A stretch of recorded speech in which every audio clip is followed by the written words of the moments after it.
Bienvenidos y bienvenidas al lanzamiento de colecta financiera del Partido Comunista Revolucionario del Regional Santa Fe.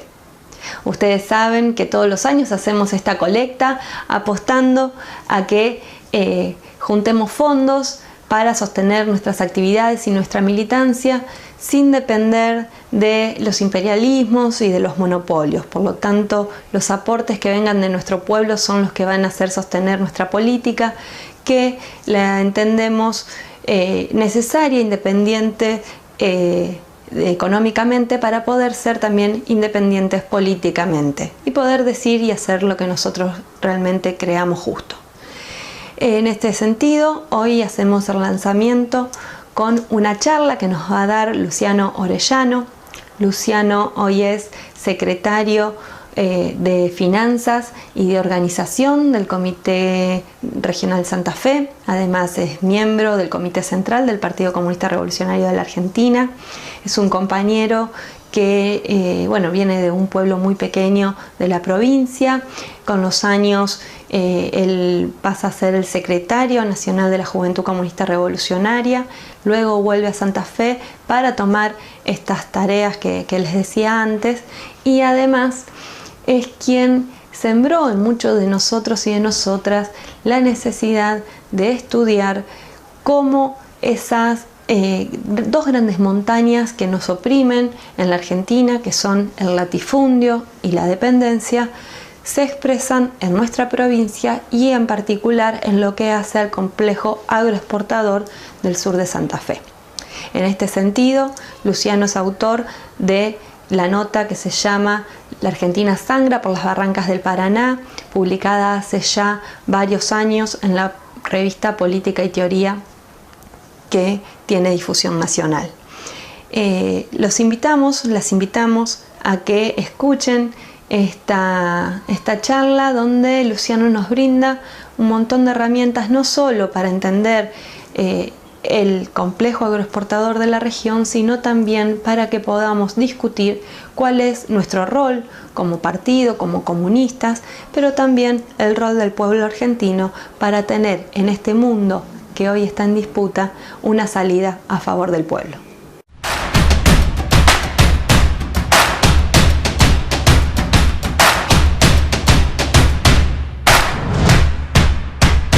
Bueno, el tema es, partimos de que estamos en una situación difícil, ¿no es cierto?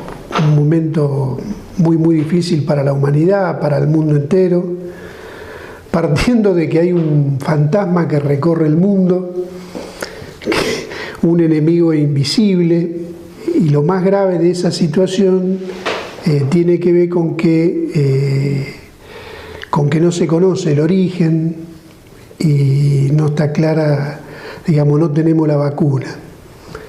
Por lo tanto, ya ha provocado un gran desorden sobre los cielos, un sacudón en el mundo en todos los sentidos, en lo humanitario, en lo económico, en lo financiero.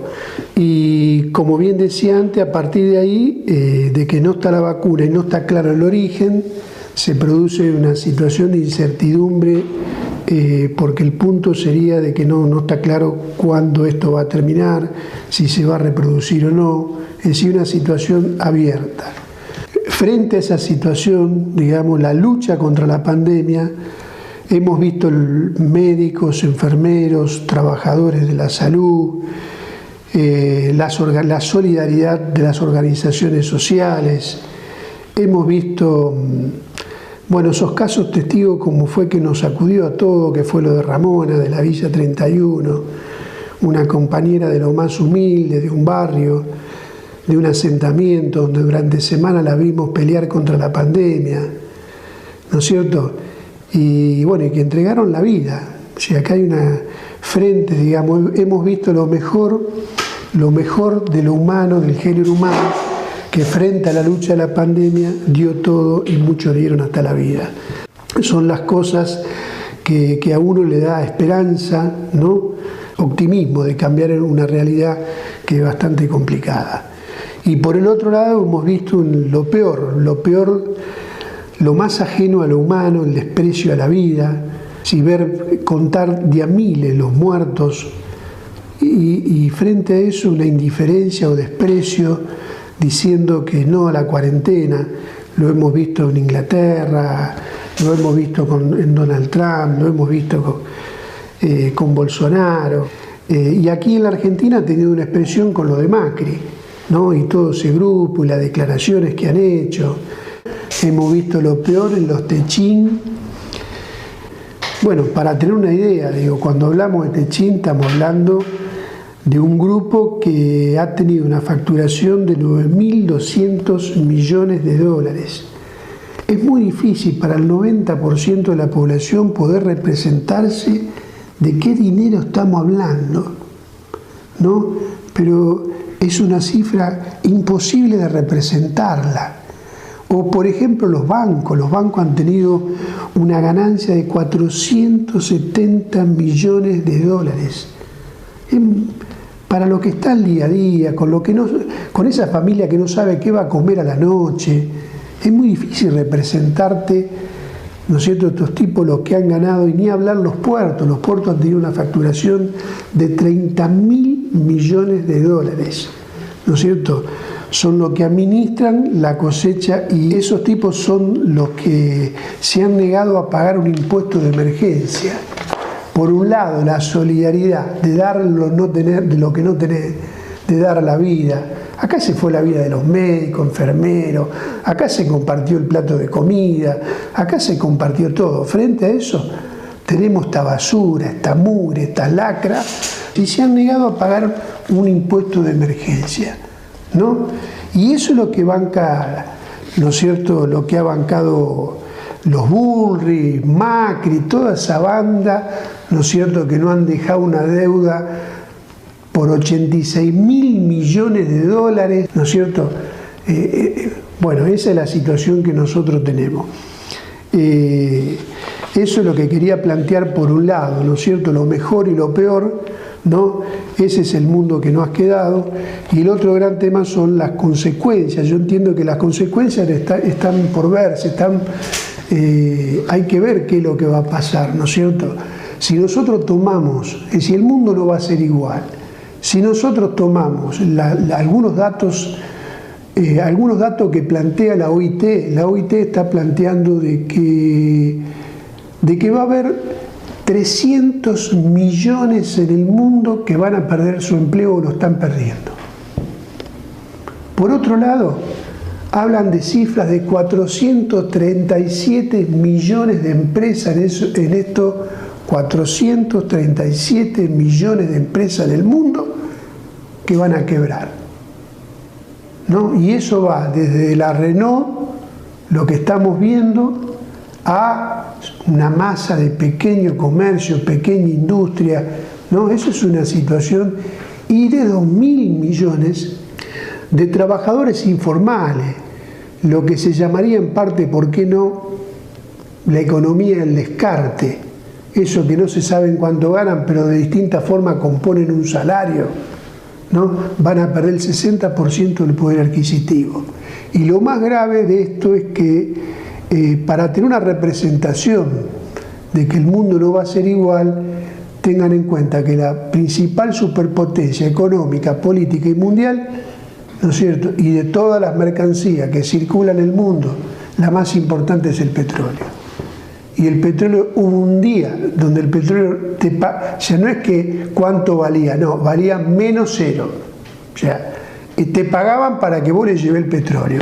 Es decir, es un terremoto nunca visto a escala global en el plano económico. Y al mismo tiempo vimos, ¿no es cierto?, lo que está pasando en China. El punto, todos los ojos están puestos en Estados Unidos, además con ese presidente, ¿no es cierto? Pero no está puesto el tema en China. El gran tema es la locomotora, porque, digamos así, acá a la locomotora que estaba creciendo al 8 o 9% por año, la pandemia produjo, si le explotó la caldera, a ver si no entendemos, ¿se entiende? O sea, a la locomotora le explotó la caldera, y es tan grave la situación de que después de 40 años de tener una economía planificada china, Tengan en cuenta que China no es cualquier cosa. O sea, China y Asia son 1.000 millones de obreros industriales y se produce el 50% de la producción industrial del mundo. Esa economía, ¿no es cierto? Esa economía, después de 40 años ha tenido que dejar de planificar. Se ha hecho imposible poder plantear un objetivo. No pueden fijar un objetivo. ¿Por qué?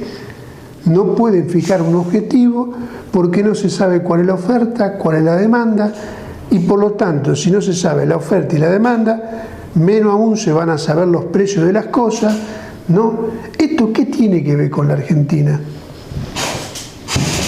Porque es un problema de si nosotros entramos en esto ya en una situación difícil del mundo, guerra comercial, ¿no? Factores de guerra, ¿no es cierto?, que van creciendo, y una economía que por lo menos se hablaba que estaba estancada.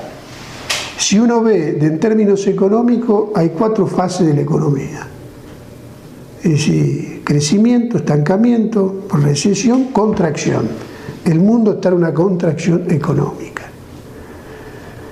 ¿Qué tiene que ver esto? Y bueno, de esto tiene una gran importancia porque ninguno de estos fascistas que estamos viendo acá y estos monopolios, ¿no es cierto?, van a ser 1000 veces más reaccionarios de lo que eran. Y van a venir sobre los pueblos, sobre las naciones oprimidas como la Argentina en esa división del mundo, países opresores y países oprimidos, está ubicado en ese lugar, en el lugar de país oprimido, y por lo tanto estos imperialismos van a descargar la crisis de una manera atroz, ¿no? Van a ser 1000 veces más reaccionarios. Ya sabemos, ya los conocemos qué hicieron en el 30, llevaron a la Segunda Guerra Mundial. No estamos haciendo futurología ni catastrofismo, no sabemos lo que va a pasar. Lo que sí sabemos y lo que estamos viendo, digamos, frente al comportamiento de la pandemia, que esos reaccionarios van a ser 1000 veces más reaccionarios. Pero por otro lado también tenemos que decirle que los pueblos ni las naciones se suicidan. Los pueblos y las naciones van a pelear, van a enfrentar, digamos, en ese eje que va a dividir el mundo. ¿Quién paga la crisis? Ese es el eje. Y esa es la divisoria de agua. Y como hemos visto en los Estados Unidos, está el racismo, pero dentro del racismo también se expresa en materia económica. Porque cuando usted cuenta los desocupados negros con los desocupados blancos, no es todo lo mismo. El racismo se traduce en todas las formas, en todas las variables de la vida. Por lo tanto, es decir, está el racismo, ¿no?, frente a semejante fascista, y están las condiciones económicas, que es lo que está provocando. Frente a esta ofensiva, en todos los órdenes, ¿no?, en todos los órdenes, se imaginan si China tiene una sobreproducción, es decir, a China se le ha achicado el mundo, la fábrica del mundo, a la situación que nosotros tenemos, donde han destruido con una política de importación agresiva, brutal, han destruido la industria nacional argentina y nos inundan con millones y millones de horas de trabajo, ¿no? Por lo tanto, esa situación, digamos, de cómo van a descargar la crisis, se va a descargar condicionando que la compra de las materias primas va a estar condicionada a que nos inunden con millones de productos importados, que no es más que la importación de millones y millones de horas de trabajo industrial, digamos así, que acrecentando la desocupación. Esa es una de las formas que está planteada de cómo van a descargar la crisis, y la presión diplomática, en todas las formas van a tratar de condicionar a la Argentina y arrinconarla.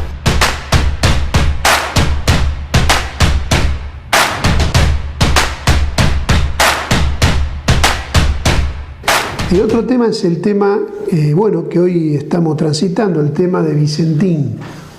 Estamos muy contentos sobre la medida que ha tomado el gobierno, pero muy contentos. Yo quiero ser claro sobre esto. En los últimos 40 años acá se entregaron hasta las plazas. Don Atahualpa Yupanqui decía: las penas son de nosotros, las vaquitas son ajenas. No, ahora, en estos 40 años, las penas son de nosotros, las vaquitas son ajenas, no, el mineral de hierro, el puerto, la banca, el comercio, reina soberano, el capital monopolista extranjero en toda la rama de la economía. Es una economía monopolizada donde en cada rama hay 4 o 5 vivos que hacen el negocio y en su mayoría son extranjeros, ¿no es cierto? La medida que ha tomado el gobierno es de enorme significación.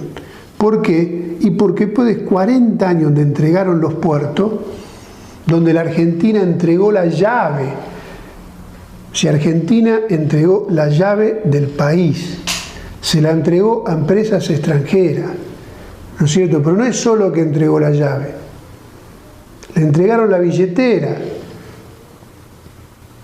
¿no es cierto? No solo que entra, que sale, sino que además le entregaste la billetera, ¿no?, por la cual domina todo el sistema financiero argentino. El gobierno se ha colocado muy bien desde el punto de vista de la pandemia, frente a esa división del mundo que hablábamos. Había 2 trincheras y el gobierno, entiendo que se ha colocado bien. Es discutible algunas medidas sobre el insuficiente en relación a algunas cuestiones, pero en lo fundamental el gobierno se ha colocado bien. Pero lo que está en discusión es el rumbo. Y del punto de vista del rumbo, lo de Vicentín es una medida que se toma después de 40 años. Nunca se tocó el comercio exterior.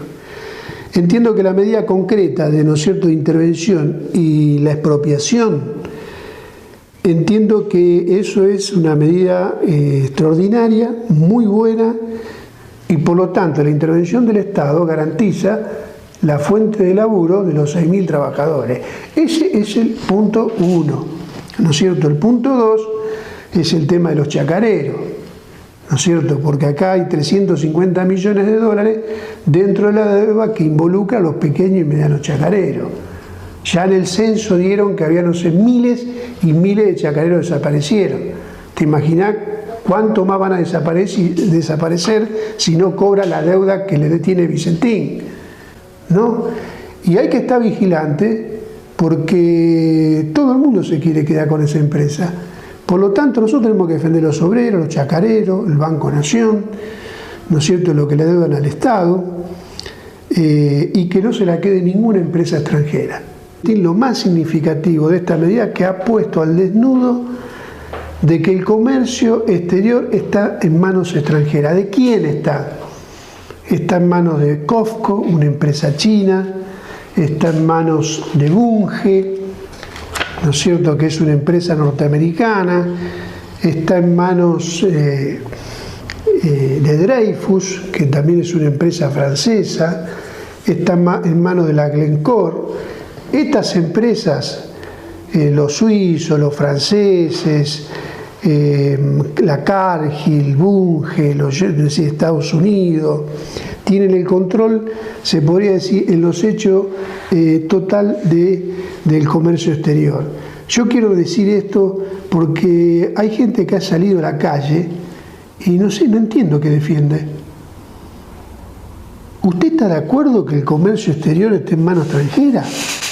Que la barranca de San Martín, la de la batalla de San Lorenzo, la de Belgrano, ¿no es cierto?, y nuestra bandera, la de Lucio Mansilla, ¿no es cierto?, combatiendo en la guerra del Paraná, en la vuelta de Obligado, en Punta Quebracho, o sea, los gauchos, nuestros paisanos, nuestros próceres, que regaron con su sangre esta barranca del Paraná, resulta que tiene que estar en manos de empresas extranjeras y en nombre del Estado. ¿Qué Estado? Porque el que controla el comercio exterior son los chinos fundamentalmente, que es la empresa que batió todos los récords, digamos así, el año pasado de venta. Pero no solo por eso, sino además, digamos así, nos imponen la monoproducción, nos inundan con millones y millones de toneladas de productos, digamos, importados, etcétera, etcétera. Entonces nosotros creo que tenemos que tener conciencia, ¿no es cierto?, tenemos que ser conscientes que lo que ha puesto al desnudo a Vicentín, ¿no es cierto?, entre otras cosas, de que la Argentina tiene que recuperar plena soberanía comercial. Y no hay ninguna posibilidad, y no le crea a nadie, no hay ninguna posibilidad de construir un proyecto, ¿no es cierto?, sin recuperar ese comercio exterior. Nosotros hace muchos años, con un día desempolvamos un saco viejo, creo que el 21, como dirían los pibes, desempolvamos los sacos y fuimos con un grupo de compañeros del partido a escuchar un discurso en la Bolsa de Comercio. Había un congreso de la hidrovía, estaba el señor gobernador, estaba la intendenta, estaba el ministro de Transporte, y estaba el señor Padoan, y bueno, todos los señores ahí, y una cosa increíble, ¿no es cierto? Lo vimos al señor Padoan, primero vimos un gobernador rindiendo examen, y sí, hizo un discurso diciendo todas las cosas que le había hecho a estos tipos, todas las obras, esto, lo otro, ¿no? Y resulta ser que terminó de hablar, yo dije, bueno, este tipo, y después de que terminó de hablar, todos ahí con los compañeros nos quedamos, lo retó en público. Se le pegó un chicote como diciendo, lo retó en público porque no había hecho, si bien había hecho la mayor parte de los deberes, no había hecho todo lo que ellos querían. ¿Y esto qué quiere decir? Dijimos hace 7 años, ¿quién gobierna la provincia de Santa Fe? ¿Quién gobierna la provincia de Santa Fe? Dijimos Padoan. Porque a mí me enseñaron en un pueblito que una cosa es el poder formal, ¿no es cierto? El intendente, las elecciones, y elegimos. Y otra cosa el poder real. Y el poder real, ¿no? Se juntaban en un bolichito en el pueblo, ¿no es cierto? Jugaban al póker, no jugaban al truco. Eran los 7-5 que después decidían la política en el pueblo. Entonces, y este señor Padoan, ¿no? Está claro que Vicentín tiene un origen de una familia que laburó y dejó el lomo y dejó la vida, pero no estamos hablando de la pyme, estamos hablando cuando cambió el carácter de esa empresa, digamos así, como cuando entró en la rosca, si se quiere, de la dictadura.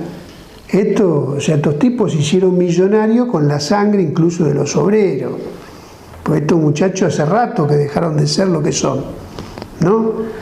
Basta hablar con los compañeros de Vicentín, la persecución, tengan en cuenta, esto hay que tenerlo en cuenta. Por ejemplo, Aríndegui, que fue el único ministro del Interior, quiere decir que los 30.000 desaparecidos, el hombre que tenía la información de cada uno de los que desaparecieron en la Argentina, el único que tenía el nombre de todo, durante todo el ciclo de la dictadura, fue Aríndegui, y la base de Aríndegui era Reconquista. Es los Capoyolo, es la Forestal, son los ingleses, no son la Roca, son los Iannozzi, son los González Enqués. Bueno, y eso pusieron a Reutemann, y bueno, y ahora, ¿no? Estamos con el amigo Perotti que viene por ahí, ¿no? Anda por ahí. Bueno, y desde estos días estamos muy, pero muy contentos, porque de un trabajo histórico del partido, de muchísimos años, ¿no? Se podría decirlo, de muchísimos años, y un esfuerzo muy grande de muchísimos compañeros, digamos así, hemos logrado que, bueno, han estado por todas las pantallas del país, repetida 1 y 1000 veces el mapa que es de este partido. Y que entiendo que es un instrumento que clarifica el rumbo de las cosas importantes que tiene que resolver la Argentina. Y ver contribuido a eso desde este partido nos pone, pero muy, muy orgullosos. El comercio exterior está en manos extranjeras, ¿bien? Y los nacionales están en minoría, bueno, etc. Ahora bien, acá hay un tema, porque nosotros tenemos puertos provinciales, puertos muy importantes, que tenemos los puertos que eran ex Junta Nacional de Grano, que eran los puertos de Reconquista, ¿no? El puerto de Santa Fe, el puerto de la ciudad de Rosario, ¿no es cierto?, y el puerto de Villa Constitución. Esos puertos es patrimonio de la provincia de Santa Fe. ¿Cuál es el entongue que tiene, ¿no es cierto?, todos estos grupos que se reparten la provincia, que han dejado ocioso el puerto de Reconquista? ¿Cómo puede ser que el elevador más importante de la hidrovía, que es el puerto de la ciudad de Santa Fe, fusiona un casino y un supermercado? ¿Quién está haciendo el negocio con que eso no funcione? ¿No? Y luego en el caso de Villa Constitución, ¿no es cierto?, como en la ciudad de Rosario, los puertos están en manos de estos delincuentes. Estos delincuentes, estos tipos Nardelli. El señor Nardelli, el que mientras Ramona le daba la vida, estaba Nardelli en un yate, ¿no?, paseando fuera de cuarentena, violando todas las leyes. Y esos son los que tiene el Puerto Rosario. ¿Quién lo tiene? Vicentín. ¿No? ¿Y con quién lo tiene? Con Ultramar. ¿Y Ultramar quién es? Y es una empresa que viene de origen nazi, que tiene un asentamiento en Chile y que está casi la sociedad de Ultramar, que aparecen como chilenos pero son alemanes, algunos muchachitos de la Gestapo que se escaparon, vinieron con los bolsos y fueron haciendo una monedita. ¿Alguien puede saber qué impuestos paga? Nadie sabe, tan exento totalmente de todo impuesto. Y ocultan, tanto en la provincia como en la ciudad de Rosario, ¿no?, parecen un paraíso fiscal, porque es imposible saber qué es lo que tributan. Es imposible conocer cuáles son los contratos. ¿Qué ocultan?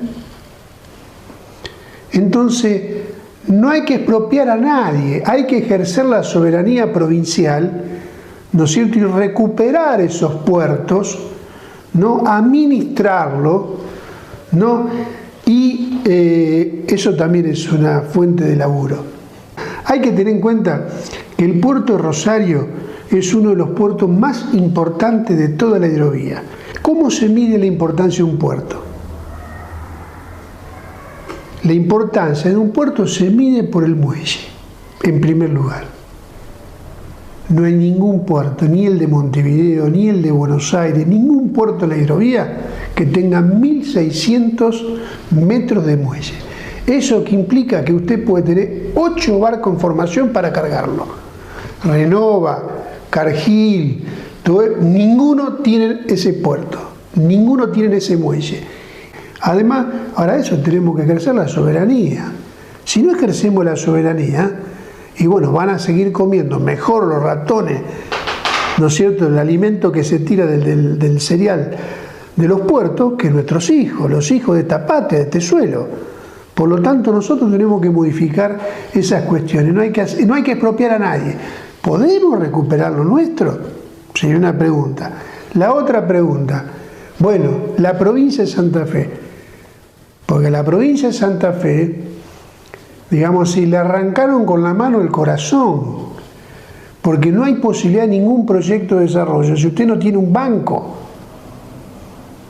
Bueno, el banco de la provincia de Santa Fe, como todos saben, se lo dimos la banda del ron, que algo tiene que ver nuestro gobernador.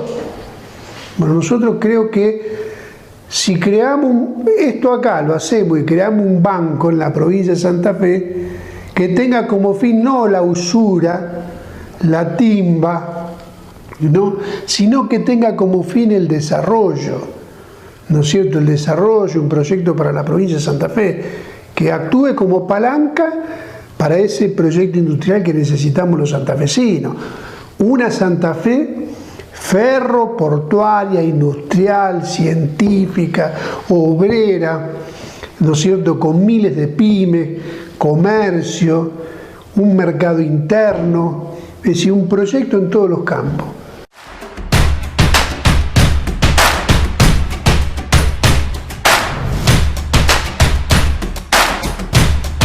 Una pregunta que nos hacemos los argentinos es si la Argentina es pobre o es rica. Nosotros tenemos que partir de que la Argentina fluyen los manantiales de la riqueza, ¿no? Este año se han batido todos los récords de cosecha, es decir, hemos tenido una cosecha el año pasado de 142 millones de toneladas, ¿no? Han entrado más de 5.000 buques de ultramar a la cuenca, ¿no es cierto?, del Plata, nuestro río Paraná, 2.235 buques repletos se han ido de alimento. Nunca producimos tanto trigo, nunca producimos tanta leche, tanta carne. Es decir, hemos batido todos los récords de producción. Bueno, si vamos a hablar de expropiaciones, hablemos del pueblo argentino, porque hay 20 millones de compatriotas que le han robado su casa, le han robado el futuro, le han robado la felicidad.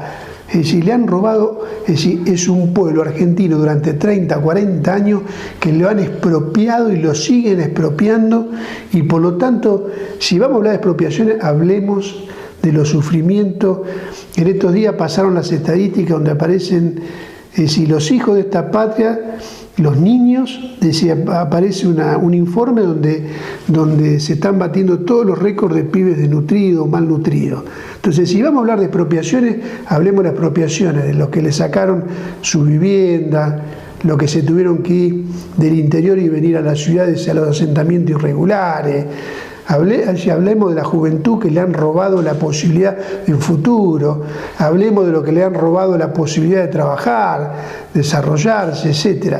Hablemos de esas son las expropiaciones. Llevamos 40 años de expropiaciones y esa es la situación. Por eso, si vamos a hablar de expropiaciones, hablemos en varios sentidos. La situación de la Argentina es casi, yo diría así, una situación de posguerra. Por las mismas razones que decía antes, sí, millones de pobres, desocupados, pero no es eso, miles de pymes y comercios quebrados, ¿no? Profesionales que no encuentran el rumbo. Estamos hablando de la sociedad en su conjunto. La Argentina es una Argentina profundamente injusta. La Argentina, es decir, nuestra Argentina, nos han robado la Argentina. Y los argentinos sabemos y sentimos que no nos pertenece, que nos han robado la Argentina. Y por eso es inexplicable en un país donde está todo por hacer, ¿no?, donde fluyen los manantiales por un lado de la riqueza y por otro lado vemos la pobreza.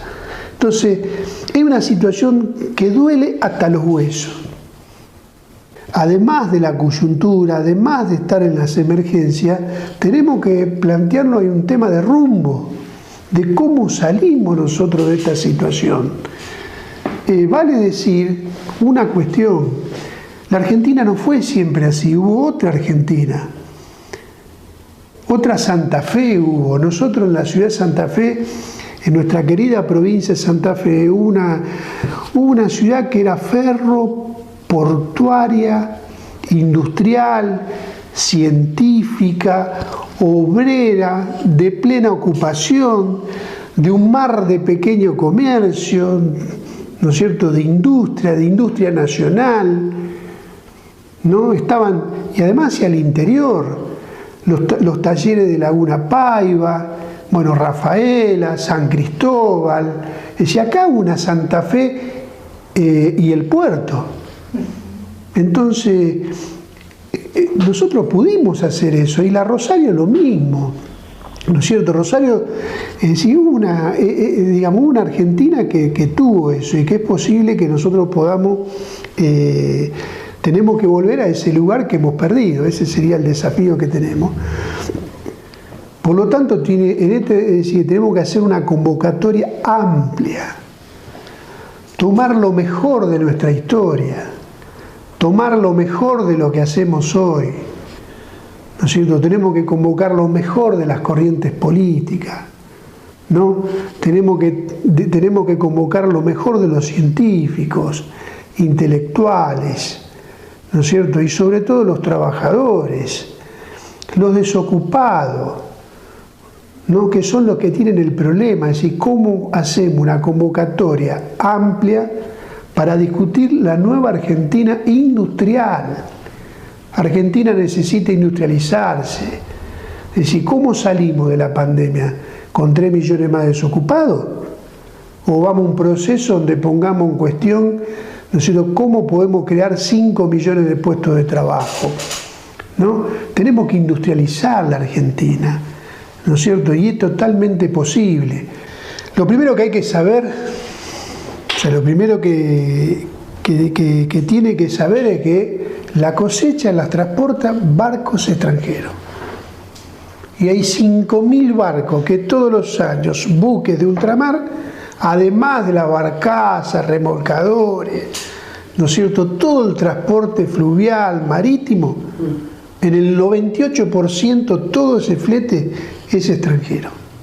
O sea, las 100 millones de toneladas que se exportan, los 20 millones de comercio intrapaíses, Brasil, Argentina, Uruguay, ¿no? Todo ese comercio se hace a través de las barcazas, los remolcadores, los barcos, ¿no?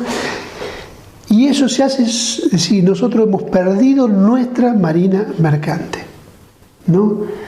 En el derecho internacional, ¿no?, nosotros hemos dejado de ejercer la soberanía sobre el flete. ¿Qué quiere decir eso? Que nada más y nada menos son 7.000 millones de dólares por año. O sea que si tenemos 30.000 millones en cosecha, tenemos 7.000 millones en flete. La Argentina no ejerce su derecho soberano sobre un derecho internacional. ¿Cuál es el derecho internacional? El derecho internacional que el 50% del flete le corresponde hacerlo a la Argentina, ¿no? La Argentina en los años 40, el gobierno de Perón, aplicó, digamos así, ese derecho soberano sobre el flete y sobre su marina mercante, ¿no es cierto? Y recuperó la reserva, lo que se llama Ley de Reserva de Carga.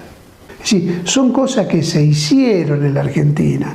En 4 años llegamos a tener la 4ª marina mercante más importante del mundo, ¿no? A partir de ahí es como si ahora vos recuperás 3.500 millones de dólares. Todo lo que vos portás y todo lo que vos traes, el 50% del flete le corresponde a nuestro país, ¿no? Eso se ha entregado. O sea que se entregó el flete y se entregó el derecho soberano de fabricar nuestros barcos, ¿no? Nosotros lo que proponemos es muy sencillo. Es una decisión política que hay que tomar. Y se puede desarrollar una industria sin poner un peso. Si a eso le sumamos que a cada barco que entre en la hidrovía le aplicamos un 2%, como en cualquier parte del mundo, a los barcos extranjeros, podemos además armar otro fondo, un fideicomiso que sumen a esto que estamos hablando. Es decir, la única industria que puede crear miles y por qué no 1 millón de puestos de trabajo en forma inmediata en la Argentina, sin poner un peso, ejerciendo un derecho soberano que tiene la Argentina sobre el flete, ¿no es cierto? Y eso no lo estamos ejerciendo. Y desde ahí es importante lo de Vicentín, porque si esa medida se transforma en un rumbo, nosotros podemos crear miles de puestos de trabajo industrial en la industria naval, que implica producir el mineral, que implica el transporte, que implica armar las acerías para la chapa naval, que implica ingenieros, científicos, técnicos, es decir, y miles de obreros, directos e indirectos. Por ejemplo, tenemos además la Argentina del vaciamiento, del desmantelamiento industrial. Por su lucha, nunca han podido desmantelar nuestros queridos astilleros Río Santiago. Y la Argentina puede producir, digamos así, los barcos de ultramar, es decir, además de todas, ¿no? Esto estamos refiriéndonos a un aspecto. Nos estamos refiriendo a una industria vinculada a los cereales. Pero nosotros podemos tener una flota pesquera, podemos transportar el petróleo, nuestro petróleo, podemos tener nuestra armada. Bueno, si podemos desarrollar la industria, la marina mercante, volver a recuperar nuestra línea marítima argentina, es decir, nuestra flota marítima argentina, ¿no es cierto? Y bueno, y la Argentina se puede industrializar en forma inmediata sin poner un peso. Desde ya que para un proyecto global, usted necesita controlar de nuevo qué entra y qué sale. Para tener para entender la importancia que tiene esto, la Revolución de Mayo se hizo en la discusión qué entraba y qué salía, libre cambio proteccionista o el monopolio del comercio exterior con los españoles. Si toda la historia argentina, desde la Revolución de Mayo, la guerra civil, además de la lucha por el territorio, ¿no es cierto? Además de la lucha por el territorio, el punto era la aduana, que entra y que sale, ¿no es cierto? Y por ese tema tuvimos 70 años de guerra civil. Fíjese lo importante que es, digamos, tener la soberanía de la llave de lo que ingresa y lo que sale de un país. Y así como mencionábamos antes, la vuelta obligado o Punta Quebracho, una guerra del Paraná, donde, ¿no es cierto? Sí, es un tema que, y nosotros podemos industrializar la Argentina, digamos, ¿no? Hay que recuperar, no pueden tener, después del comercio tenemos que recuperar nuestra plena soberanía sobre el peso, ¿no? Nuestra soberanía monetaria. La Argentina tiene que recuperar su banca, ¿no es cierto? Sin esos dos instrumentos, el comercio, digamos así, y la banca, hablar de un proyecto industrial, salvo la particularidad que mencionábamos antes, no sería poco serio. Pero es decir, la Argentina no puede estar en los depósitos, hasta de mi abuelita, que por suerte vive, no puede estar en manos de 60 bancos, en su mayoría bancos, los depósitos hasta del último peso de mi abuelita, no puede estar en manos de 63 bancos privados extranjeros. Porque si usted no controla qué entra y qué sale, ¿no es cierto? ¿Vamos a defender la industria nacional o vamos a seguir importando barbijos de China? No hay ninguna posibilidad. Si nosotros traemos autos de afuera, le podemos tomar un caso particular, Belville, fabrica pelotas, tiene 5.000 costureros, llegó a tener, y traemos pelotas de China. Vino la pandemia y traemos, ¿no es cierto? Traemos barbijos de China, escarbadientes. Esto es una joda. O sea, de la industria ferroviaria traemos los rieles, traemos los trenes, traemos los vagones, las barcazas son del Mississippi, los remolcadores. No, bueno, esto, así no. Ahora, nosotros pudimos, teníamos fábricas, ¿no? Teníamos los servicios, habíamos recuperado, bueno, teníamos que volver a esa Argentina industrial. El principal drama de la Argentina es el desempleo. Ese es el principal drama que tiene. A partir de que tengamos un proyecto industrial, ¿no es cierto?, de crear se pueden crear en forma inmediata 5 millones de puestos de trabajo industriales. ¿Es posible? Y seguro si ya lo hicimos, ¿cómo no va a ser posible? ¿No? ¿Necesario? No creo que hace falta mucho argumento para decir que es necesario. Segundo, ¿qué objetivo podemos tener que no sea este? ¿Qué objetivo podemos tener en la Argentina como está que no sea recuperar nuestra soberanía comercial, nuestra soberanía monetaria, pero nuestra soberanía industrial, ¿no es cierto? Y democratizar la tierra. Tenemos que ir al 1.000.000 de chacras para crear otros millones de puestos de trabajo. No puede haber 6.000 tipos, 6.000 parásitos, en su mayoría, que una parte vive en el extranjero, otra parte porque Lo que viven hoy en la ciudad, esta contradicción demográfica, donde en 1 kilómetro viven 40.000 y después tenemos una Argentina desierta. Si usted le pregunta en los barrios, su papá tuvo campo, su abuelo tuvo campo y todos fueron expulsados. Y lo que ha crecido en la Argentina y reina soberano es el latifundio. Entonces, si nosotros no tocamos, no estamos hablando, es decir, son los que expulsan al pequeño y mediano chacarero, al pequeño campesino. Y nosotros tenemos que industrializar. La provincia de Santa Fe, la primer fábrica cosechadora de la provincia de Santa Fe fue en San Justo. Y fue una revolución mundial, porque fue entre las primeras del mundo. Y eso se hizo en San Justo. Hasta el 80% de los vehículos rurales era el rastrojero. Era una industria nacional argentina, que se transformaba en salario, en dignidad, en futuro, en una vivienda. Bueno, ¿hay otro objetivo que podemos tener que no sea esto? En la Argentina está todo por hacerse, digamos. Ahora, sin tocar estos problemas estructurales, ¿no es cierto?, sin tocar el comercio, sin tocar la moneda, sin recuperar, ¿no es cierto?, es imposible que la Argentina tenga una salida.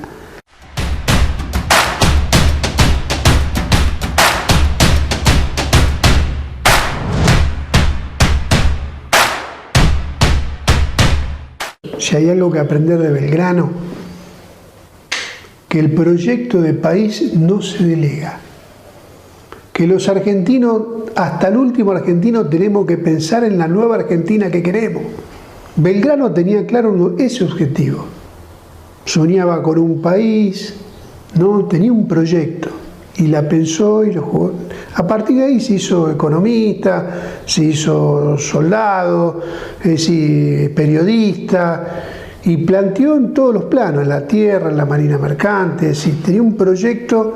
Bueno, yo creo que si hay que rescatar algo de Belgrano, que Belgrano tenía un proyecto de país. Más que nunca Belgrano. Digamos, ni amo viejo, ni amo nuevo, ningún amo.